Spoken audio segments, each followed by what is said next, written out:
Coming up, a vigil is held to remember lives lost to an epidemic. This is a massive crisis that is facing every single one of us. No matter how we think we are or aren't touched, we are touched. A local man prepares for the Boston Marathon by doing what he knows best. From here on out, I'm in uncharted territory. And taking a dip for a great cause. We're just going to have a great time. It's a wonderful event. We'll have these stories and more coming up on the Bridgewater Review.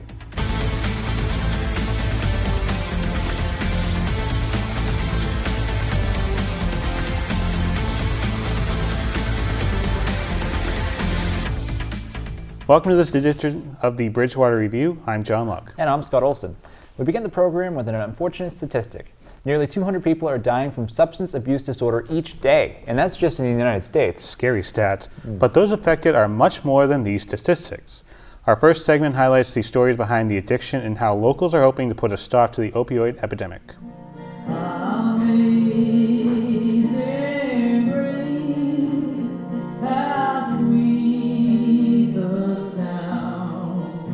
Statistics aside, one of the reasons I'm up here tonight is that I don't want my brother to be remembered as just a number. The sad truth is that most of us in this room were brought together for the same reason. We're the voices representing a new statistic. Mothers, daughters, fathers, sons, and friends. They have names, stories, and loved ones they leave behind. They are also a part of the 192 people a day, according to the CDC, that die from overdosing. For the third consecutive year, Trinity Episcopal Church and the Friends of Emmett Group hosted a candlelight vigil here in Bridgewater to remember the lives lost to addiction and substance use. While those in attendance saw a slideshow just some of the faces of the 192 people a day that have had their lives ended from an overdose, they also heard from Amy Manzoni Darpino, who helped organize this event as an opportunity to talk about a disease and the stigma associated with it. People aren't knocking on your door trying to see what they can do to help. They're kind of shutting you and shying away a little bit and don't want to mention what's going on. And that's not what we're about here. We're about breaking that stigma, having open communication, and finding a solution to this. And together we can find a solution, which is why we gather tonight. Nationally, the fight against overdose deaths is one that has been fought for years, with the numbers continuing to climb year after year. So the 192 a day campaign is an awareness campaign that was started by the Addiction Policy Forum back in 2016. In 2016, we started with the 129 a day because that's where our stats were at then. And those stats are based on the CDC numbers of the number of people that we are losing to substance use disorder every day. That doesn't include alcohol. That doesn't include substance-related car crashes or substance-related suicides. So that is strictly overdoses. So that's staggering. And over the years, we've seen it go from 129 to 146 to 174, and now, unfortunately, this year to 192.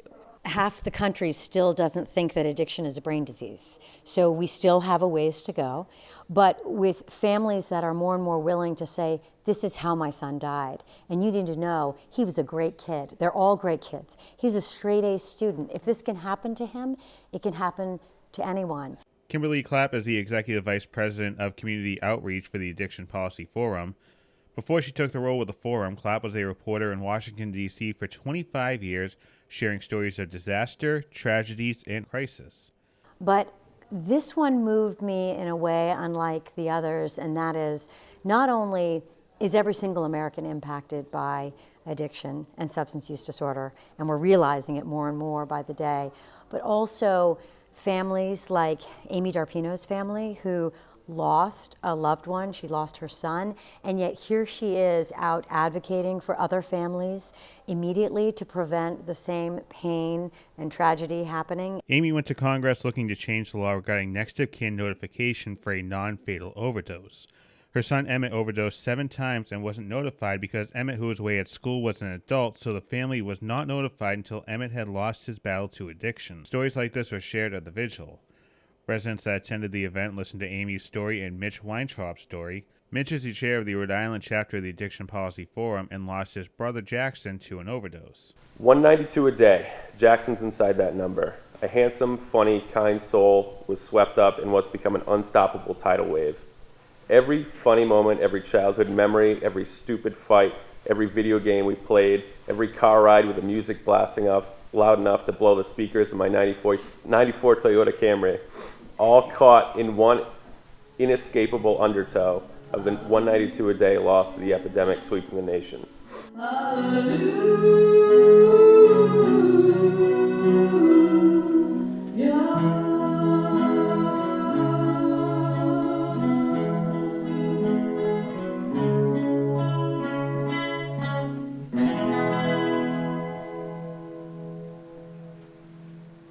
If you or someone you know are struggling with substance abuse, there are programs in place to help. The Friends of Emmett group meets on the last Wednesday of the month at Trinity Episcopal Church at 6 p.m. If you want to remain anonymous, you can place a call to the Addiction Resource Center 24/7 at 833-301-HELP. They also have an option online at addictionresourcecenter.org. And we have the full visual, including what law enforcement officials are doing to help, on our website at btvaccess.com. The Bridgewater Police Department received a generous donation from a local business. Chuck Rynn's Auto Parts presented the department with 4 ballistic shields, like the one on your screen, each costing about $7,000. Chief Chris Del Monte says that Chuck Rynn's has been an institution in Bridgewater for decades, and their support means a lot to the department. The shields will be in patrol vehicles and used for officers responding to active shooter or hostile events. The Bridgewater Police Department is seeking reaccreditation this summer. Assessors are scheduled to arrive on June 4th and will stay through June 6th. Achieving accreditation is a highly valued recognition of law enforcement professional excellence. The Bridgewater Police Department has been an accredited police agency since 2016. Members of the public are invited to offer comments to the Accreditation Commission prior to their assessment. Written comments may be sent to the Massachusetts Police Accreditation Commission, 110 Haverhill Road, Suite 397, Amesbury, Mass. 01913. A trip to Pennsylvania became the inspiration for the Hometown Heroes campaign here in Bridgewater. So far, the year-long effort has been a resounding success, with nearly 50 banners going up around town. Those banners are now being housed at the Bridgewater Public Library for the winter. David Moore tells us about the success of the event and what he'd like to see going forward. We get a lot of interest from the community. The business community has been incredible. They've come forward with a lot of donations. And then the residents started purchasing banners. We have, well, down here we've got 47 on display right now. Hopefully by the time they go up in May, we'll have maybe another 15 or 20. We'll be displaying them for Memorial Day along Bedford Street and working our way up Pleasant Street from the stop sign at the end up towards the police station. We are looking real hard to get some women veterans. Now, obviously, there's 1,800 veterans in town right now, and obviously there's a lot of women veterans. The current veterans are very reluctant. They're very modest people. We're hoping that the women will be a little more forthcoming. They don't have to be with us right now. We've got one woman in the other room, Helen Cassiani, that many people will remember because she was famous from World War II in that she spent 3 years as a nurse in a Japanese prisoner of war camp. One of the goals of the program was to personalize all of the vets. In that, what I mean is we wanted to show the vet as a real person that people could relate to, instead of just a name on a bronze plaque somewhere. So we did that by putting a photograph of all of them. But we'd also like to put a little story along with the photographs. We've asked the families or friends of these vets to put together a couple hundred words on a little file card, and we want to attach those file cards to these banners. Well, they're on display inside the building. Eventually, we'd like to take those stories and publish them in a booklet along with the photographs so that people would be able to see the banner, the person, and a little story on all of the men and women from Bridgewater that have sacrificed part of their lives to work with the military. I'd like to point out that this is the Judith Gabriel room. Her husband, Robert Gabriel, is in the library. He was an Air Force veteran during the Korean War. So it's a little point of interest.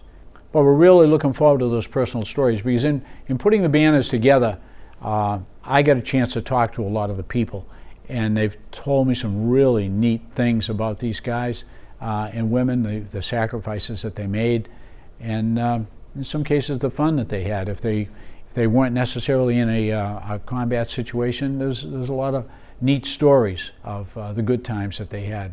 So it's been great, and I'd like to share those with people so you can really see these not just regular vets, they're real people from Bridgewater. The banners are available for viewing in the lower level of the library for the next few weeks before being brought to the Vets Club for a special kickoff event coming up on April 12th at 6 p.m. There will be speakers talking about their service. The banners are expected to be back up on telephone poles around town by Memorial Day. If you'd like to order a banner, you can do so by emailing bhhbanners@gmail.com. Coming up after the program, we'll have more with Mr. Moore down at the library. The state is now offering dorm rooms to homeless college students. Governor Baker has announced the state will provide $3.5 million in grants to help address and support housing insecurity. That will include $120,000 to pilot the student housing program at state schools across Massachusetts, including Bridgewater State University. They are currently hosting 2 students from Massasoit College and 3 BSU students. Officials estimate there are between 500 and 1,000 unaccompanied homeless youth, many coming out of the foster care system. Training, exercising, fundraising, it's all part of preparing for the 26.2-mile endurance test that is known as the Boston Marathon. Now, we'll never run the Boston Marathon, I don't think. Whoa. But there are 12 Bridgewater runners that we know of right now registered for the 123rd race. One of them recently held a fundraiser doing something he certainly has a knack for. Runners have started training for the 2019 Boston Marathon, but with the 26.2-mile trek still a couple of months away, participants have begun the fundraising to take part in the race. For Justin Roberts, owner of Champions Barbershop on Spring Street, what better way to raise money than with what he knows best? A charity buzz-off was held on January 27th to raise money for Justin to run in the marathon coming up in April, an athletic feat that he continues to work towards for what will be his longest distance run. First marathon, yep. The farthest I've run is a half marathon, and today's training run was actually 13 miles, so just about maxed out my, from here on out I'm in uncharted territory. The Bridgewater resident and local business owner will be running for the Boston Celtics Shamrock Foundation to help raise funds for the cause. People could buzz a friend's head or a family member with help from the professionals, or bid on the opportunity to shave a Bridgewater police officer's head, or bid on great Celtics prizes including a signed team ball, tickets to a game, and the opportunity to visit the team's new training facility along with other raffle prizes. So I'm running with the Boston Celtics Shamrock Fund. So to get the bib number, you have to raise a certain amount of money. So I had an idea to do a buzz off here at the barbershop. We got some of the police officers from town here participating. People can bid on shaving their heads and stuff, and other people are coming by, dropping some money in the bucket. One of the dads just shaved all 3 of his sons' heads. Another dad shaved a couple of his. So just people coming by, donating money, and we got a bunch of raffles here and silent auctions. So it's been pretty good so far. It's a great charity. They work solely with children, and it's everything from like physical education programs to STEM classes to helping sick kids. It's a really great work that the Celtics do in the community. While this was a great fundraising opportunity, this also served as a chance for Justin to show off his business that has been open for about a year and a half and continues to grow with support from the community. It's about a year and a half now, open October of 2017. It's been great. People in town have been very supportive, telling their friends, things like this help. People see you're part of the community. I live here, my kids are in school here. It's a great place to do business and live. So it's been really good for me, a lot of support I've received around town. There was one other auction taking place, and that was the opportunity to shave off the owner's beard that has not been cut for over 4 years. The price to accomplish that? $1,000. I don't know if I have any bidders yet. I said $1,000 could get the beard, so we'll see how that goes. I haven't shaved in like 4 years, so it'll be interesting. I trim it a little bit here and there. Overall, I haven't had a clean shaven face in about 4 years. So unfortunately for Justin, there was one bidder, his family. And so the deed was done, closing a successful day for the local barber, soon to be marathon runner, with the event raising just over $2,500. Next year we could probably do something like that. We can try and have a raffle to shave your head. Well, I mean, hey, if people pay for a good cause, give it a shot. You can help out Justin running in the marathon. Search Champions Barbershop on Facebook, and you can donate there, or there is a bucket in the barbershop as well. Now, if you or someone you know in Bridgewater is running in the marathon, share your story with us. You can email jluck@btvaccess.com with the subject line Marathon Series, and you could end up right here on the program.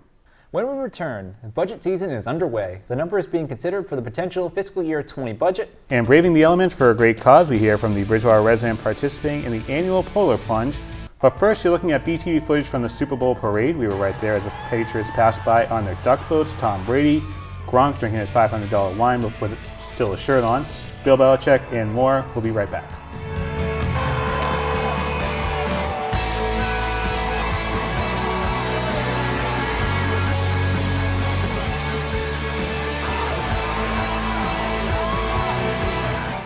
$145 over 92. 180 over 111. 182 over 100. And I had a heart attack and a cardiac arrest. And then a stroke. This is what high blood pressure looks like. You might not feel its symptoms, but the results from a heart attack or stroke are far from invisible or silent. Go to loweryourhbp.org. Head to toe, everything's changed. Head to toe. Why do you think your mommy or daddy are always telling you, don't put that in your mouth? Let's find out. Hi, kids. Why are we on television anyway? We're here to tell a little story about why you shouldn't put things into your mouth when you don't know what they are. But you can help me sing a song about eating things that don't belong inside you. Okay. Don't you put it in your mouth. Don't you stuff it in your face. Don't stuff it in your face. Remember, boys and girls, don't put it in your mouth. Always ask someone you love before you put anything in your mouth. Welcome back to the program as we go around the regional. The BR School District continues the fiscal year 20 budget preparation, and Superintendent Derek Swenson presented a preliminary budget at the January school committee meeting. Mr. Swenson started with some cost avoidance measures the district is taking for the budget, including buying some supplies in bulk with other communities and creating incentives for teachers, including perfect attendance. The superintendent also pointed out the pay-to-ride bus program and how reimbursement from the state will go up with the district no longer picking up riders less than 1.5 miles away from their schools. When it comes to snow removal, the district is saving about 93% of what they would be paying an outside company. Clearing 7 lots in the district using their own vehicles, the district is paying what it would cost a company to do 1 lot. The superintendent put an emphasis on social emotional support and the differences between this school year and the 2017-18 school year through January 15th. You can see all the schools in the district, with the exception of the Merrill School, had more psychosocial visits, with 19 students requiring a 911 call, an increase over last school year by 8 students. The district is looking to add 18 positions, including 2 teachers at the Mitchell School and 2 7th grade teachers at the Bridgewater Middle School. The total budget without debt shows a 12.77% increase from FY19, and the budget with debt totals just over $79.5 million, an increase of just under 8%. The annual Polar Plunge is the first thing on the calendar for many Massachusetts residents. Hundreds of people took a dip in Boston Harbor, many of them doing so in memory of a loved one or to raise money for a good cause. Among them was Bridgewater resident Fran Jeffries, who ran for her Rotary Club. Cameras from the Brockton Community Access made the trip to South Boston. Why are you doing this today? I'm raising money for my Rotary Club for the international and local projects that we do. Shelter Box, vocational training team for literacy in South Africa, and many, many other local projects. And what are your expectations going into the water today? I'm going to have fun. I've already met a person who's going in alone. Yeah, we're just going to have a great time. It's a wonderful event.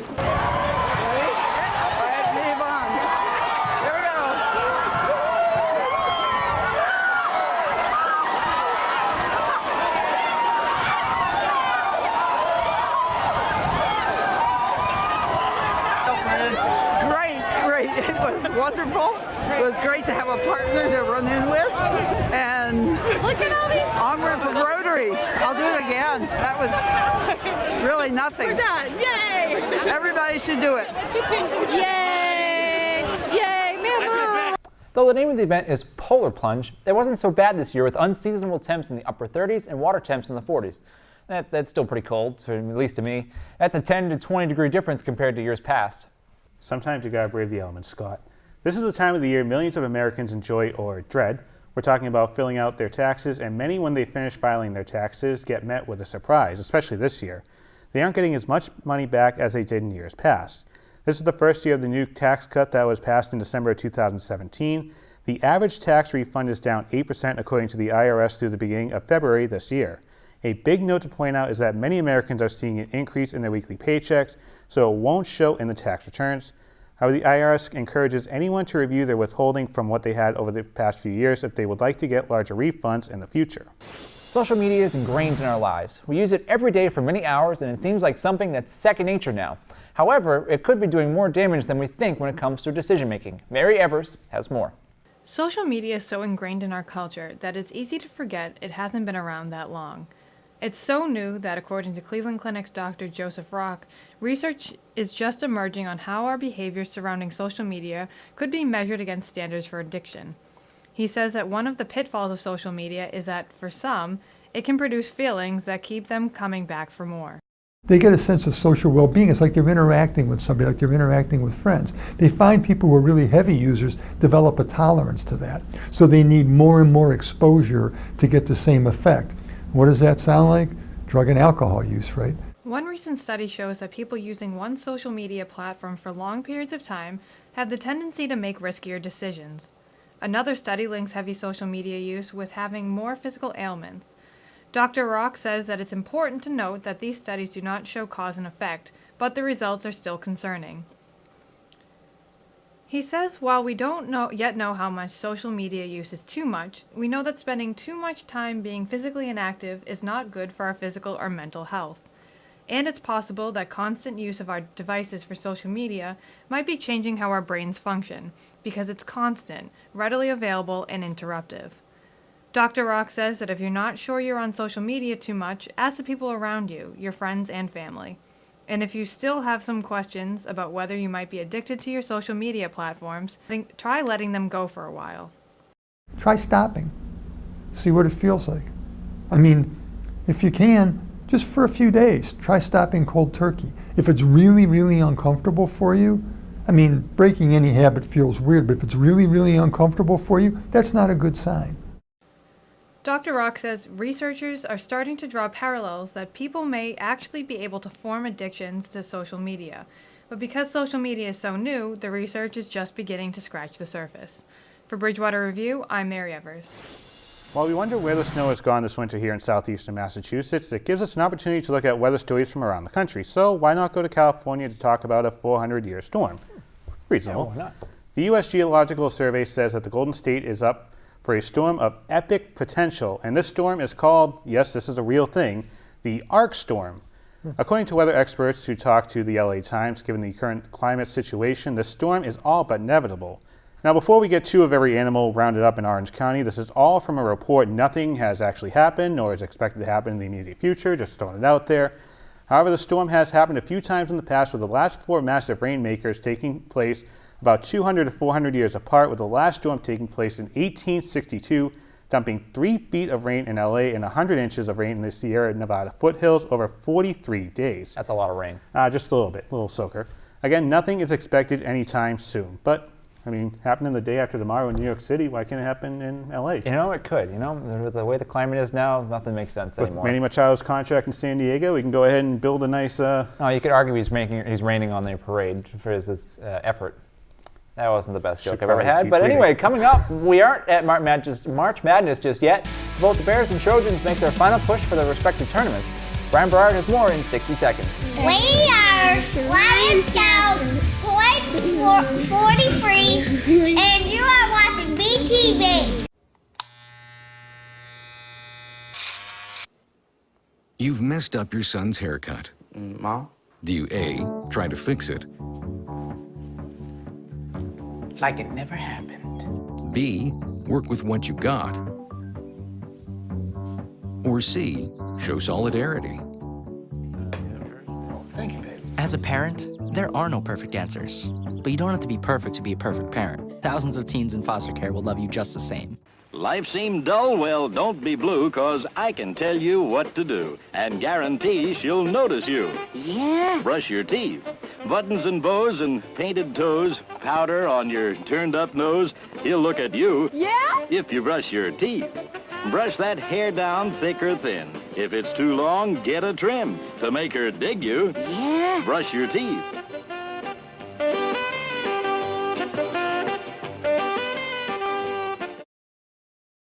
Welcome back to the Bridgewater Review. I'm Brian Berard with your sports update. The Boston Red Sox have begun their spring training, which can only mean one thing. Summer is around the corner and outdoor sports will be taking off.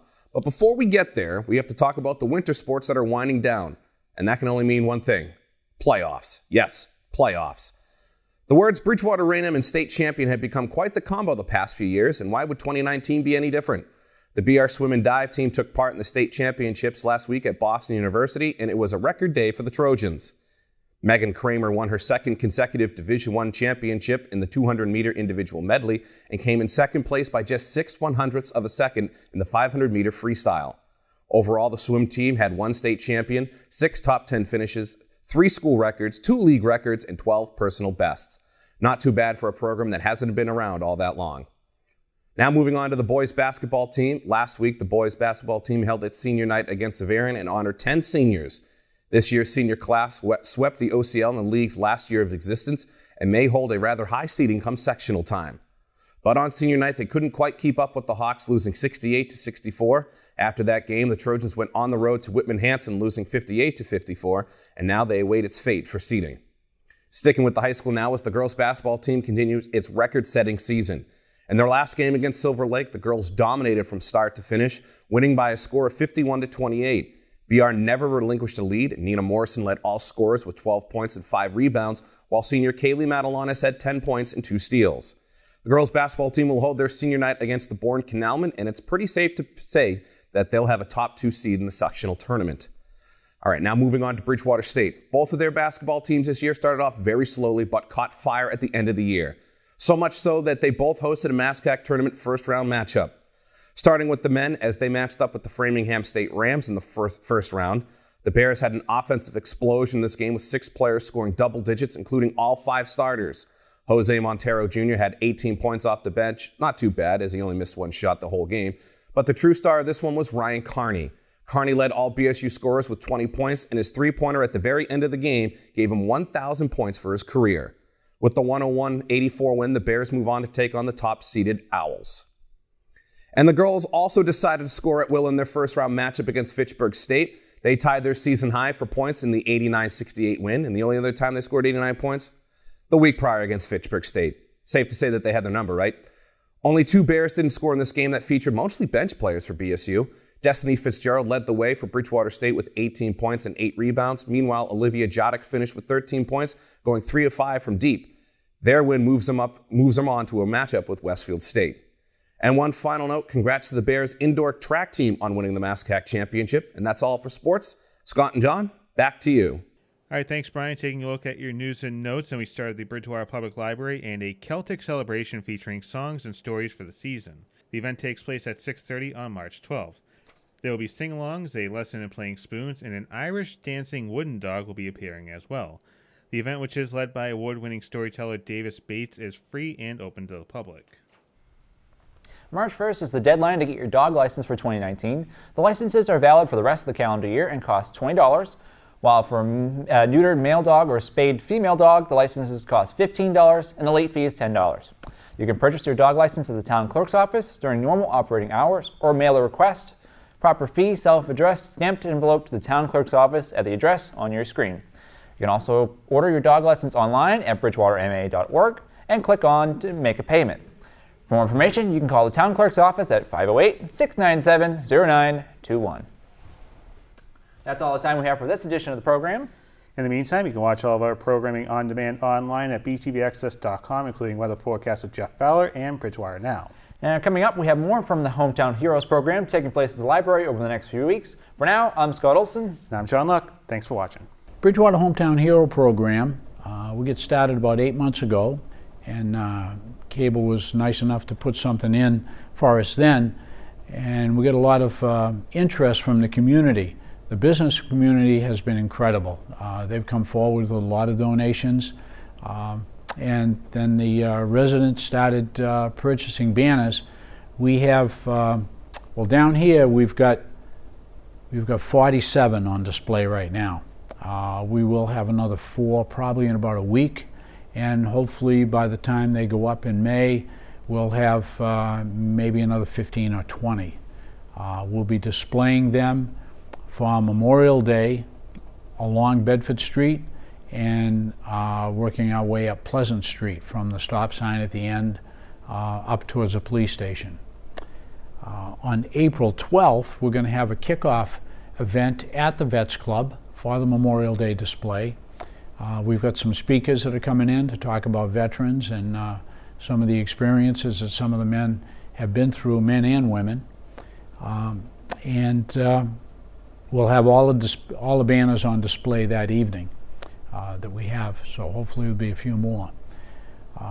We are looking real hard to get some women veterans. Now, obviously, there's 1,800 veterans in town right now, and obviously there's a lot of women veterans.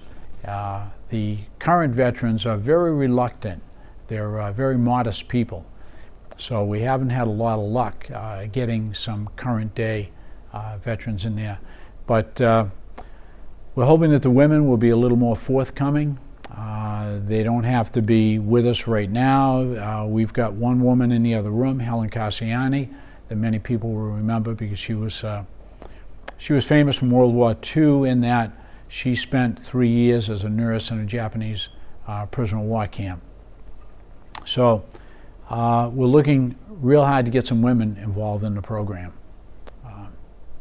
One of the goals of the program was to personalize all of the vets. In that, what I mean is we wanted to show the vet as a real person that people could relate to instead of just a name on a bronze plaque somewhere. So we did that by putting a photograph of all of them. But we'd also like to put a little story along with the photographs. We've asked the families or friends of these vets to put together a couple hundred words on a little file card, and we want to attach those file cards to these banners while they're on display inside the building and while they're on display down at the Vets Club the night of the event.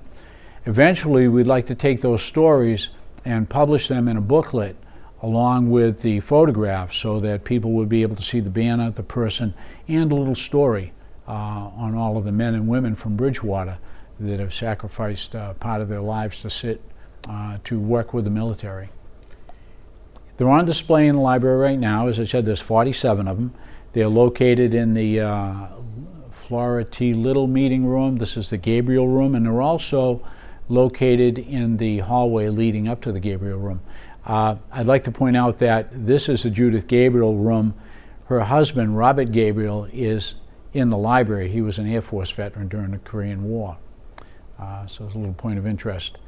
But we're really looking forward to those personal stories because in putting the banners together, I got a chance to talk to a lot of the people, and they've told me some really neat things about these guys and women, the sacrifices that they made, and in some cases the fun that they had. If they weren't necessarily in a combat situation, there's a lot of neat stories of the good times that they had.